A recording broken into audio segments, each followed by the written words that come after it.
Siap inovasi, siap berkolaborasi. Oke, Assalamualaikum warahmatullahi wabarakatuh semuanya. Perkenalkan, nama saya Sari Maroyah yang akan memandu podcast kali ini. Nah, di samping saya ada kakak. Silahkan perkenalkan namanya, Kak. Perkenalkan, nama saya Muhammad Faris Alfauza. Saya dari owner Dapur Sasa. Owner dari Dapur Sasa ya, Kak. Nah, aku mau nanya, kita langsung masuk aja ya, Kak ya, tanpa jeda gitu kan. Apa sih, Kak, Dapur Sasa itu? Dapur Sasa itu adalah usaha di bidang kuliner yang yang menjual seperti resbok dulunya. Jadi Dapur Sasa itu mulai tahun 2020, awal-awal COVID. Nah, jadi pertama itu ya kan awal keluar tercetusnya brand Dapur Sasa itu tahun 2020 kan, 2020 pas waktu COVID. Itu awalnya tuh pas aku lagi kayak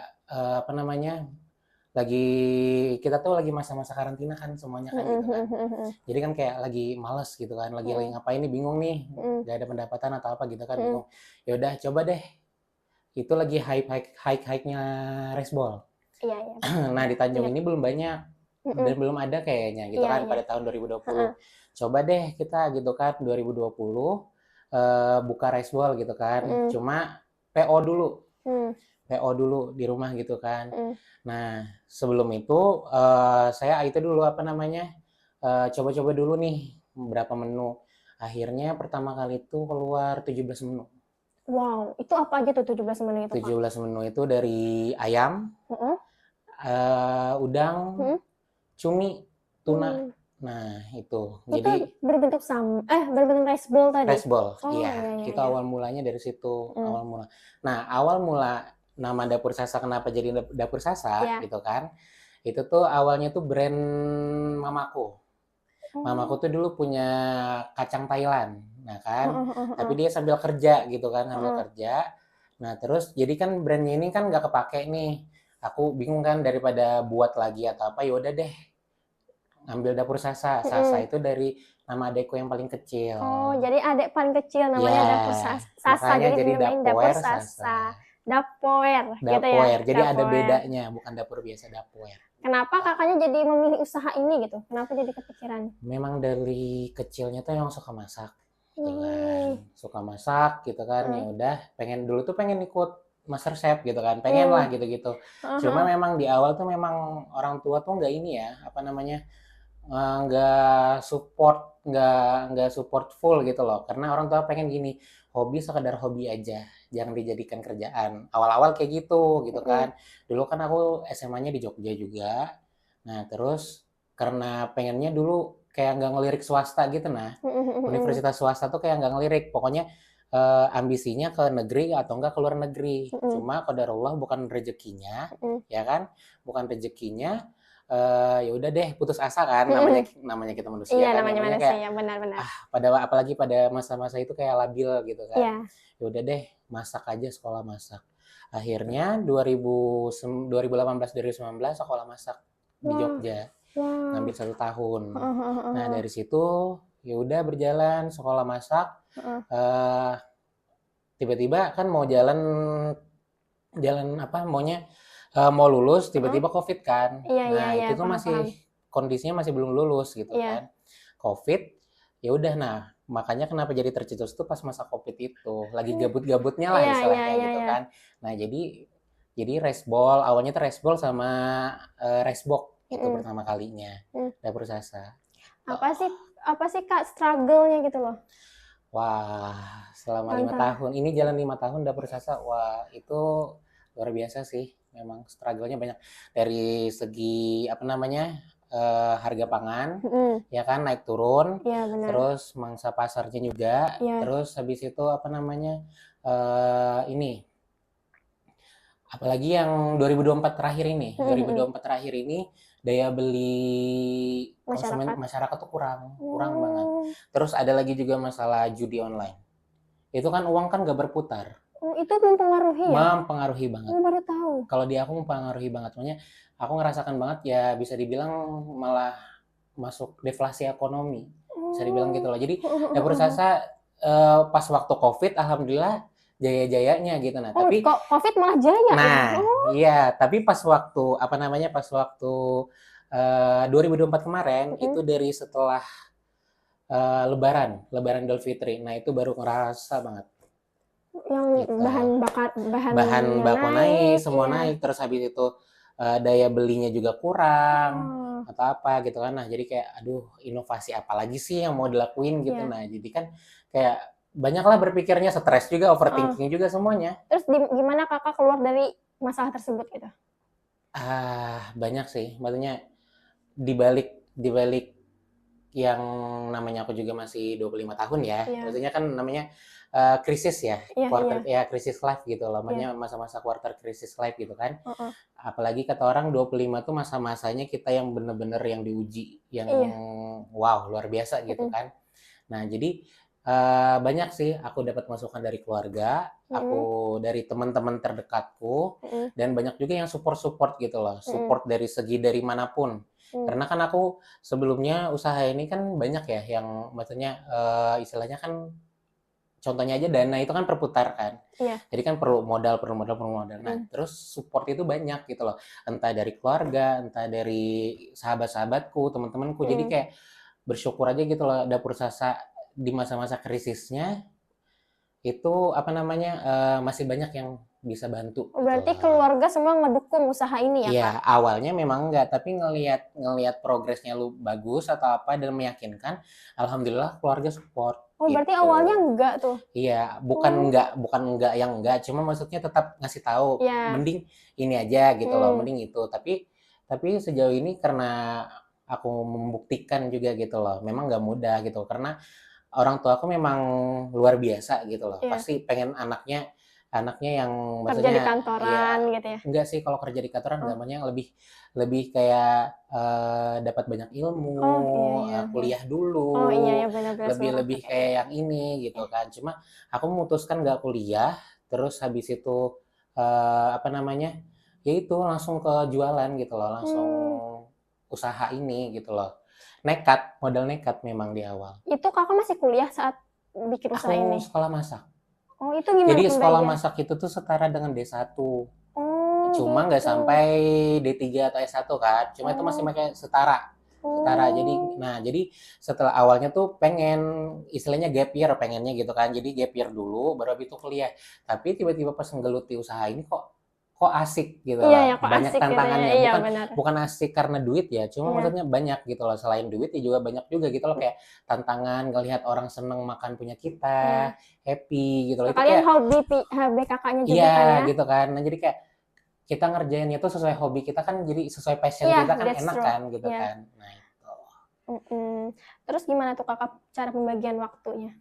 Bagian waktu Misalkan ada pesanan, terus gimana kakak ya mengatur waktu istirahat kakak, terus gimana tuh kan misalkan kalau tahu saya ya kalau mm-mm, makanan tuh kadang kita capek cari bahan mm-mm. gitu-gitu. Gimana tuh kakak pembagian waktunya? Memang dapur sasa kan di awalnya itu kan memang apa namanya, aku semuanya sendiri. Wow. Jadi maksudnya selain tenaga kerja yang bantu, cuma maksudnya kayak segi segi promosi, segi yang megang medsos semuanya gitu loh, nggak Oh, ada yang adminnya juga kakak? ya adminnya juga Wow. kadang aku gitu kan. Jadi kayak memang semuanya serba sendiri kan gitu loh. Jadi kayak memang ya mau nggak mau gitu loh. Oh iya. Soalnya kadang kita menaruh standar itu terlalu tinggi, ya kan?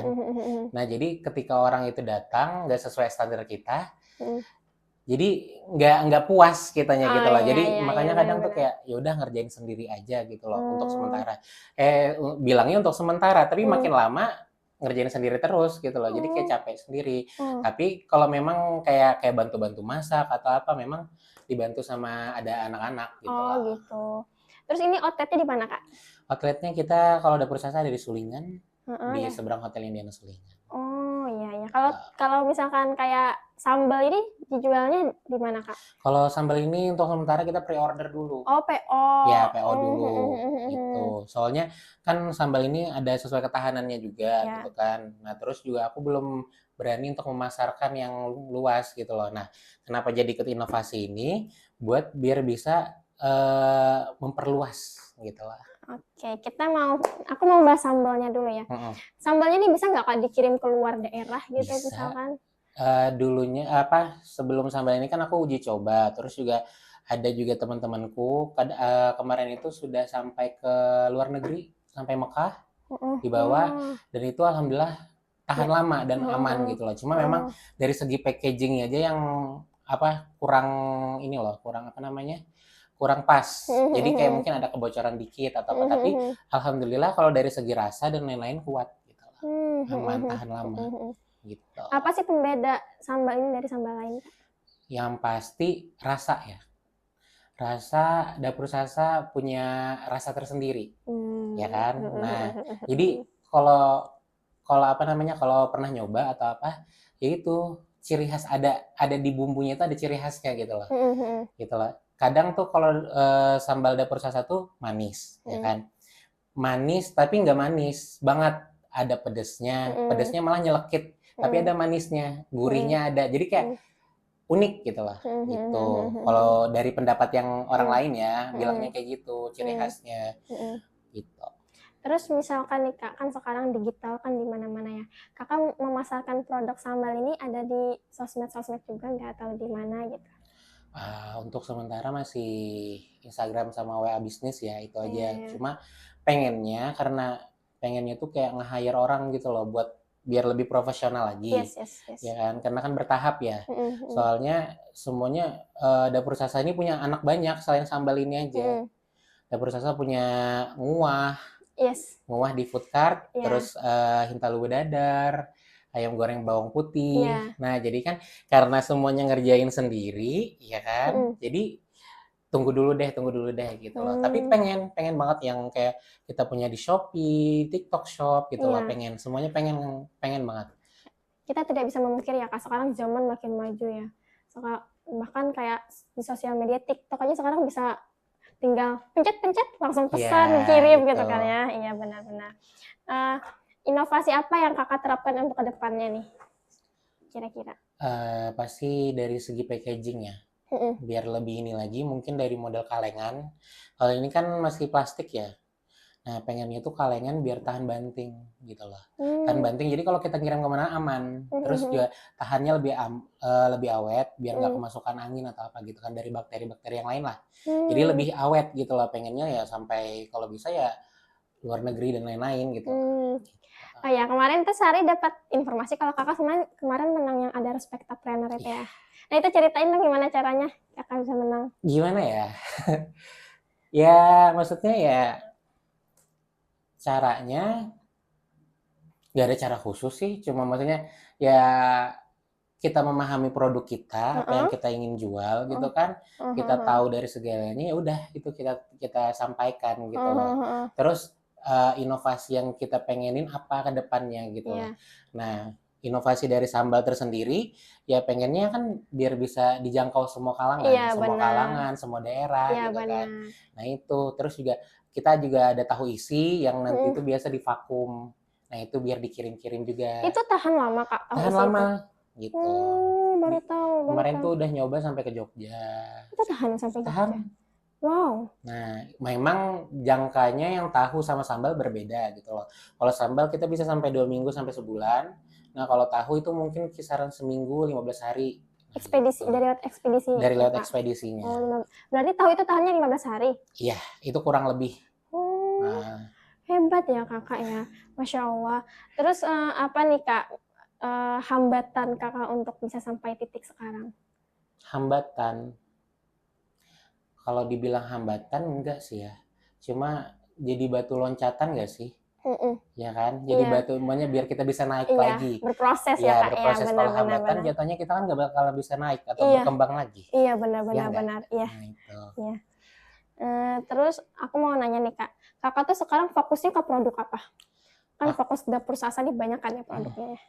Sekarang tuh Dapur Sasa ngeluarin yang baru juga kan. Memang terinspirasi dari TikTokers, dari chef artis juga gitu kan. Jadi kemarin tuh juga sempat Huta Balong, kita juga ngeluarin ayam goreng bawang putih. Jadi sebelumnya ayam goreng bawang putih itu udah 2 minggu udah 2 bulan kita sistem PO dulu. Banyak nih peminatnya. Kita cobalah di Huta Balong, alhamdulillah itu tuh bisa sampai berpuluh-puluh ekor kita habisnya. Wih, Gitu. wih, itu tuh apa Kak tantangannya dari produk ayam bawang putih itu? Tantangannya ya dari segi yang pasti mempertahankan rasa. Iya, Itu kan iya, pasti kan. iya. Nah, terus biar tetap sama gitu loh sausnya juga apanya. Terus juga dari segi ayamnya. Kadang kita bisa aja maksudnya dapat ayam yang kurang segar dari Iya, iya. penjual Mhm, gitu kan. mhm. Atau nah itu lebih selektif aja sih, lebih seleksi. Gimana nih Kakak menata branding yang ada di Kabupaten Tabalong ini? Menata branding. Ya kan dapur Sasa gitu. Nggak ada orang nggak tahu dapur Sasa gitu. Terus Sari mau tahu gimana sih Kakak supaya semua orang tuh Nah, tahu bahwa ini loh ada produk dapur Sasa mm-mm. brandingnya. Yang pertama yang pastinya kalau kita ngeluarin menu atau apa tuh pasti ngendorse. Oh Contohnya, endorse. ya kan? Contohnya yang selalu bekerja sama kita ngendorse kadang Burung Lapar gitu Iya. kan. Nah, itu alhamdulillah banyak kebantunya sama gitu kan sama Burung Mm, Lapar. Nah, terus banyak juga dari teman ke teman, dari mulut ke mulut gitu kan, dari itu gitu. mm. Oh, saya tuh biasanya ya saya pribadi kayak nge-branding suatu produk kan susah ya kayak. Jadi dapur Sasa tuh bisa lewatin struggle branding tuh termasuk kayak hebat gitu loh. Kalau saya sendiri biasanya kalau mau cari-cari makanan gitu, Mm-mm. pasti kayak mau pesan di dapur Sasa biasanya gitu. Oke, selanjutnya aku mau nanya gimana nih Kak motivasi sama pesan dan motivasi nih buat anak-anak yang mau belajar usaha gitu. Pesan dan motivasi sih apa ya? Yakin aja sih sama apa yang kalian lakuin gitu loh.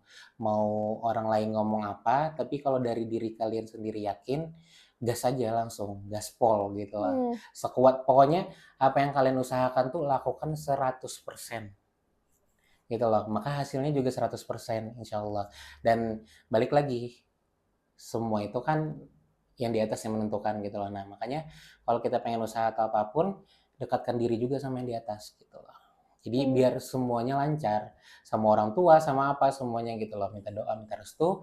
Jadi buat kadang kan anak-anak zaman sekarang yang kayak mikir nggak perlu lah ngomong ke orang tua kayak gini-gini bikin usaha, nggak perlu lah mengaitkan Tuhan dengan usaha gitu loh. Enggak justru, karena semua itu berpengaruh banget banget banget gitu loh. Jadi kayak kalau kalian kayak gini, maksudnya kayak penurunan atau apa, kalau kita nggak yakin dengan usaha kita, ya pasti bakalan jatuh gitu loh, Iya. pasti nggak bakalan berkembang. Tapi kalau kita yakin gitu kan, memang berapa kali memang dapur saya memang merasakan kayak aku sendiri gitu loh, kayak udah hopeless gitu loh, kayak aduh gitu loh, apa berhenti di sini aja gitu ya gitu kan. Cuma balik lagi gitu loh, aku sudah membangun 4 tahun 5 tahun. Masa mau sampai di sini aja, masa masa ketika diuji gitu kan masa sudah menyerah gitu loh. Bukan menyerah yang berhenti gitu loh, tapi ya udah gitu loh usaha lagi, mulai dari nol lagi nggak masalah gitu loh. Yang penting usaha dapur saya tetap jalan gitu. Iya, iya, iya. Gimana nih Kak untuk memotivasi anak muda berani untuk mengambil tantangan buat bisa nih bikin usaha juga gitu? Berani ya. Kadang memang susah sih, kadang balik lagi kan ke anaknya gitu loh. Tapi kalau dari aku sendiri ya mau nggak mau ya harus terjun gitu loh. Maunya gini, kita tuh hidup nggak bakalan selalu di atas gitu Benar, kan. benar.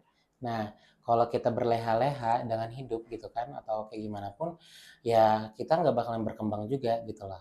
Bakal stuck di situ-situ aja. Iya. Jadi dari diri kita sendiri balik lagi yang buat biar bisa kita berani gitu loh. Pokoknya motivasi diri sendiri ya kamu tuh maunya apa gitu loh. Kedepannya maunya apa? Mau cuma di sini-sini aja, mau cuma jadi babu orang aja, atau apa gitu loh. Tapi kalau kamu berpikir ya apa namanya yaudah aku pengen jadi pemimpin, aku pengen punya usaha atau apa, gas langsung gitu loh. Jangan ditunda-tunda, karena kalau ditunda-tunda nanti pasti mager lagi, gabut lagi. Intinya mulai ya Ya, Kak. mulai langsung aja gitu loh. Iya. Soalnya kebanyakan anak muda sekarang kayak mager. Nah, Itu kayak aku sendiri kayak mager mau bikin ini bikin itu jadinya kayak mut-mutan. iya. Iya gitu. Pasti aku aja sampai sekarang mut-mutan juga gitu loh. Sekelas owner pun bisa mut-mutan ya ternyata Banget. bikin usaha Apalagi ya. aku orangnya tipikal overthinking. itu yang jadi kayak aku untuk memperbaiki diriku sendiri kan, maksudnya banyak belajar dari yang lain juga, ya itu masalah overthinkingku masalah ini gitu loh. Tuh, banyak juga jadi kayak masing-masing punya struggle-nya masing-masing, tapi bagaimana kita bisa apa namanya, bisa melawan itu semua gitu loh. Soalnya kalau kita terima terus ya nggak bakalan bisa berkembang dan naik. Oke, menarik banget ya perjalanan kakak sampai titik ini sekarang, Masya Allah. Aku sebagai anak muda kayak ngerasa kayak tantang nih diri aku, karena diri aku sendiri kayak mager gitu loh kak kalau mau bikin usaha gitu. Dan saya pribadi juga kemarin mau sekolah memasak. Iya, mau sekolah di Jogja juga kemarin ya. UNY. Oh, UNY. Iya, kemarin. Itu kampus kan ya? Iya, kampus kak kemarin. Tapi kemarin pas COVID, jadi kayak nggak usah deh. Nggak usah deh. Iya. Tapi kakak pas COVID itu gimana sih kak? Kayak aku tuh penasaran gitu. Kakak pas COVID kemarin tuh bikin produk tuh gimana gitu idenya rice bowl. Sedangkan rice bowl tuh belum ada di Jujur, awal pertama kali itu aku ngelihat Chef Juna. Dulu awal-awal Chef Juna, Chef Arnold jual rice bowl, ya kan. Nah, menarik nih, aku bilang gitu kan, coba deh, aku bilang gitu. Aku coba sama adik-adikku juga kan itu kan kita di rumah semua ya, gabut kan. Nah, terus orang tuaku kan juga dua-duanya di kesehatan. Nah, jadi kan mereka juga sibuk gitu loh. Jadi ya udahlah kami bertiga gitu kan coba. Cuma orang tuaku tuh bisa dibilang perfeksionis. Jadi kalau rasanya nggak enak, nggak usah, mending nggak usah jualan. Nah, coba makanya aku buktikan dengan 17 produk. 17 produk, kita cobain, ya udah, alhamdulillah di ACC jalan gitu loh. Oh iya. Gitu. Brandingnya juga ya kak dijalanin ya. Semuanya. Oke. Aku tuh penasaran loh kak, gimana kakak tuh pertama kali bisa ciptain sambal? Awal mulanya itu kan aku memang suka sambal ya kan, suka sambal. Terus juga karena aku juga pernah jauh dari orang tua, maksudnya kayak ngekos atau apa pernah gitu kan. Nah, jadi kan pengennya yang praktis ya kan. Orang sekarang tuh pengennya yang praktis atau apa gitu kan. Ya udah deh, aku bilang biar contohnya aja, aku kadang dulu tuh bisa bikin sambal yang bisa buat seminggu gitu lah ya, maksudnya menghemat budget lah ya kan. Kayak kita tuh pasti kan namanya juga anak-anak muda ya, pasti pengen nabung, pengen beli buat apa gitu loh. Nah, aku bilang lumayan nih sambal gitu kan. Sambal kan apalagi sambal lauk kan, sambal lauk tuh bisa apa namanya, bisa dimasak buat lauk berapa kali gitu loh. Apalagi misalkan kayak ini kan takarannya 250 gram ya kan, 250 gram ya bisa awet lah mungkin seminggu buat anak-anak kos, hemat gitu lah ya. Cuma tinggal tambah nasi putih atau telur dadar, wah mantap sih. Iya sih, benar sih. Ya kan. Oh jadi itu ya ide pertamanya ya? Ide pertamanya. Terus juga dari teman-temanku, kan aku kan karena teman-temanku kan jauh ya. Teman-temanku tuh pada pengen nyobain masakanku gitu loh. Ya udah deh kita coba gitu kan, kita coba bikin sambal. Jadi biar mereka bisa nyoba. Pas aku udah kirim teman-temanku pada suka gitu loh. Makanya jadi kayak ada motivasi kayak buat deh gitu. Gitu ya. Gitu. Mulai dulu deh gitu ya. Mulai dulu deh. Soalnya kalau nggak dimulai-mulai kapan mau jalannya? Nah, makanya daripada kita stuck di situ-situ aja kan. Iya, daripada kita stuck di situ-situ aja. Oke. Nah, kita mau closing dulu ya, Kak. Boleh ya. Oke. Nah, teman-teman jangan lupa subscribe ya channel YouTube kita. Aku mau ngasih tahu nih ke kalian ya, kalian sebagai anak muda mulai dulu aja. Pokoknya jangan takut. Gitu ya, Kak ya. Jangan takut semua tantangannya. Pokoknya berani mulai karena kegagalan itu adalah bagian dari proses. Oke. Terima kasih Kak ya. Assalamualaikum warahmatullahi wabarakatuh. Waalaikumsalam warahmatullahi wabarakatuh.